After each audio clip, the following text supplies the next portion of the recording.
trick ourselves. Because consciously we say, oh yeah, I want to know the Buddha, to become a Buddha. But when we really get closer to Buddha, we start to play the game of, oh, you know what? I want to know it, but when it gets a little bit rough, I want to step a little bit outside of the fire. So how is this? And I see this dance all the time. Like, come on, if you really want to know him, just get into there until the end. Because I feel like at some point becomes rough. You see in the Buddha the human side, and then doesn't become pleasant anymore. Doesn't become that is not holy anymore. It's a conflict. It's a conflict, and it's a conflict in ourselves, and we have to resolve this conflict in ourselves. And most of the time, we are incapable to resolve that conflict, and we jump. We say, you know what? You are not Buddha. I go to the next dude, where I will find the real Buddha. This time, it will be for sure real. And so on and so forth. And I feel like this is not serious. It's not like a real grounded attitude. It's more like a hippish attitude. And it's so difficult to stop once in a while to go beyond the limitation of this. And okay, I see your human side. So let's look into it. It is a chance to go deeper. Otherwise, we risk to fool ourselves the whole life, jumping from one instance to another, to another, to another. But when it gets to real things, we just step out. But doesn't come this only because of the misunderstanding of what a Buddha is actually? No, it comes from the attachment. From the attachment to the image of Buddha in our head. Okay. And when I say the difficult situation, the conflict situation, it's this. That very, very subtle encounter when you have to give up either the conceptual Buddha and embrace the reality of the situation, because the real is real. Like, come on, the guy just get angry. Or you hold on to the image and get this image and try to find some other instance where this image fits the real incarnation, the real person.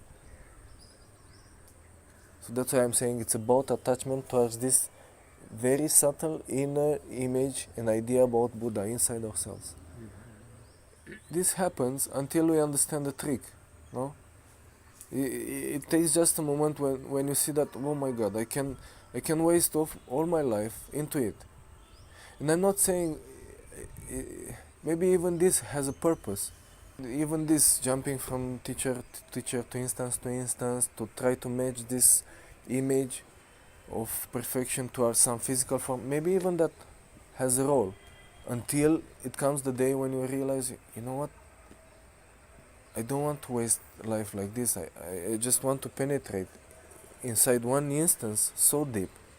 So, but there it comes the matter of finding the other, like, let's say, seemingly what looks like outside form, that you can go into that. For example, in this instance, the getting angry, it's just anger, rising, bursting on the surface, and blah. Okay, so what's the problem? No problem. As long as we can stay there. And maybe it's very strange words, seeing the sacredness in the anger itself.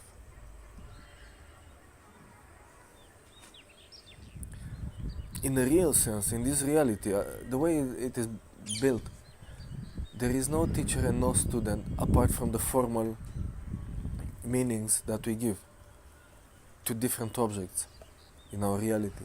So, therefore, in one instance, you are the teacher holding up the space for the other to see himself. In the other instance, you are the student witnessing something very beautiful in front of your eyes, which you might want to attract or to get. It's like this. What I'm trying to say beyond the words, that we should not imagine it. If you find yourself chasing an image inside your head, trying to superimpose it upon reality, and become happy by that, one should not try even to get out of this game if you find yourself in the game. This is what I'm trying to say, because I know that trying to get out of this game is just the creation of another game, and so on and so forth.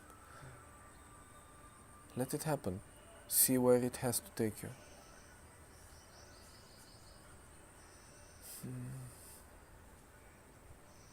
Who am I to tell you to stop this? I know it's impossible.